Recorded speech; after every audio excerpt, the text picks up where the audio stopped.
அனைவருக்கும் வணக்கம். நம்ம சேனல்ல இதுவரைக்கும் சப்ஸ்கிரைப் பண்ணாங்க, சப்ஸ்கிரைப் பண்ணுங்க. வாங்க வீடியோக்குள்ள போகலாம். இன்னைக்கு நம்ம பார்க்க போற கதை எப்படி இருக்க போகுது அப்படின்னா, நான் உழைக்க மாட்டேன், எனக்கு பொண்ணும் பொருளும் வேணும். அப்படிப்பட்ட ஒருத்தரோட கதை தான் இது. வாங்க வீடியோக்குள்ள போகலாம். ஐயாபுரங்கிற ஒரு கிராமத்தில் ஒரு பெரிய வீடு இருந்துச்சு. அந்த பெரிய வீட்டில் மாதவன்னு ஒருத்தர் வாழ்ந்துக்கிட்டு வந்தார். அந்த மாதவன் வேலை வெட்டிக்கு போகாமல் சும்மாவே வீட்டுக்குள்ளே இருப்பான். அவன் வீட்டுக்குள்ளே இருந்துக்கிட்டு ஏதோ புதையல் கண்டுபிடிக்கிற ரகசியத்தை நான் தேட போகிறேன் அப்படின்னு சொல்லிட்டு வீட்டில் சும்மாவே உட்காந்துருப்பான். இதை பார்த்த மனைவி லட்சுமி, என்னங்க எப்போ பார்த்தாலும் வேலைக்கு போகாமல் சும்மாவே உட்காந்துருக்கீங்க, என்னதுன்னு கேட்கும்போது மாதவன், நான் ஒன்றும் வீட்டில் சும்மா உட்காரல, புதையலை கண்டுபிடிக்கிற ரகசியத்தை தான் தேடிக்கிட்டு இருக்கேன், அப்படி கண்டுபிடிச்சிட்டா தங்கம் வெள்ளி எல்லாமே கிடைக்கும் அப்படின்னு மனைவிக்கிட்ட சொல்கிறாரு. அதுக்கப்புறமா லட்சுமி, இது எப்படி ஒன்றுமே இல்லாத விஷயத்துக்கு இப்படி நேரத்தை வீணடிக்கிங்களே, உழைச்சி சம்பாதிச்சா கூட தங்கமும் பொருளும் கிடைக்குமே அப்படின்னு சொல்கிறாங்க. மனைவி லட்சுமி என்னதான் சொன்னாலும் மாதவன் தன்னுடைய ஆராய்ச்சியை விடவே இல்லை. பல நாள் மாதவன் இப்படி ஆராய்ச்சி பண்ணிக்கிட்டே இருக்காரு. வீட்டில் சேமித்து வச்ச பணம் தீர்ந்ததை தவிர புதையல் கிடைச்ச மாதிரியே தெரியல. வீட்டில் பொருளாதார நிலைமை ரொம்ப மோசம் அடைஞ்சிட்டு வர்றதுனால லட்சுமி ஒரு நாள் மாதவன்கிட்ட கோவத்தோட, பண்ண ஆராய்ச்சியில் நம்ம வீட்டில் பணம் தீர்ந்ததை தவிர ஒரு ரூபா கூட நமக்கு கிடைக்கல, அதனால இனிமேல் நான் இந்த வீட்டில் இருக்க மாட்டேன், நான் என்னோடய அப்பா அம்மா வீட்டுக்கு போகிறேன்னு லட்சுமி பெட்டி படிக்கலாம் கட்டிக்கிட்டு தன்னுடைய அப்பா அம்மா வீட்டுக்கு கிளம்பிட்டாங்க.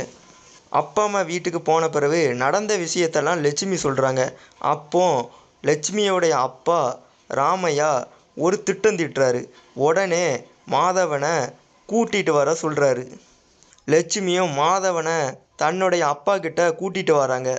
அப்போது மாதவன்கிட்ட லட்சுமியோடைய அப்பா, ஆமாம் நீங்கள் என்ன பண்ணிக்கிட்டு இருக்கீங்க அப்படின்னு கேட்குறாரு மாதவனை பார்த்து. மாதவன் அதுக்கு சொல்கிறான், நான் தங்கத்தை தேடுற முயற்சியில் இருக்கேன் அப்படின்னு சொல்கிறாங்க. தங்கத்தை தேடுற முயற்சியில் இருக்கீங்களா, நான் அப்போ உங்களுக்கு ஒரு வழி சொல்கிறேன்னு லட்சுமியோடைய அப்பா சொல்கிறாரு. என்ன அப்படின்னா, நீங்கள் தங்கத்தை தேடுறதுக்கு ஒரு மூலிகை தேவைப்படுது, அந்த மூலிகை வாழை மரத்தில் இருந்தால் கிடைக்கும், ஆனால் ஏகப்பட்ட மூலிகை அதுக்கு தேவைப்படுது, மூலிகை சாறு தேவைப்படுறதுனால நீங்கள் ஏகப்பட்ட வாழை மரத்தை நடணும் அப்படின்னு சொல்லிட்டு பல நிறையா வாழைக்கன்றுகளை கொடுக்குறாரு.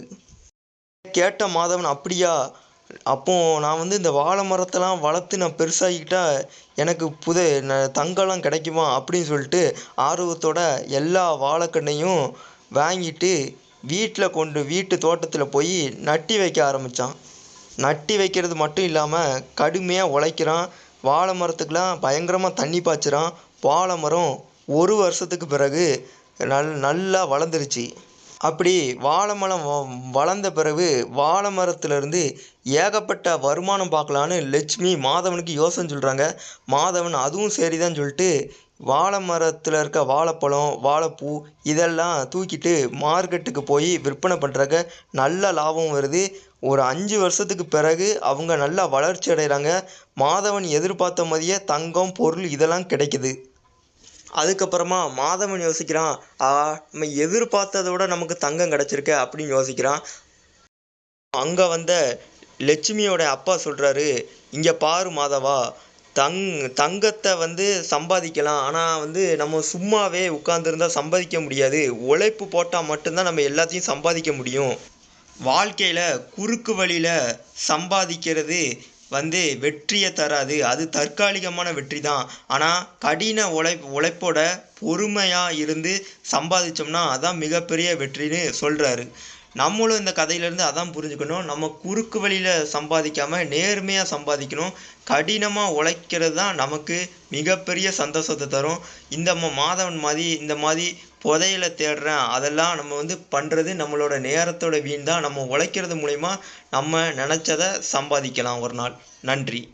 இது வரைக்கும் நம்ம சேனலை சப்ஸ்கிரைப் பண்ணாதவங்க சப்ஸ்கிரைப் பண்ணுங்கள், லைக் பண்ணுங்கள், ஷேர் பண்ணுங்கள், கமெண்ட் பண்ணுங்கள். தேங்க்யூ ஃபார் வாட்சிங்.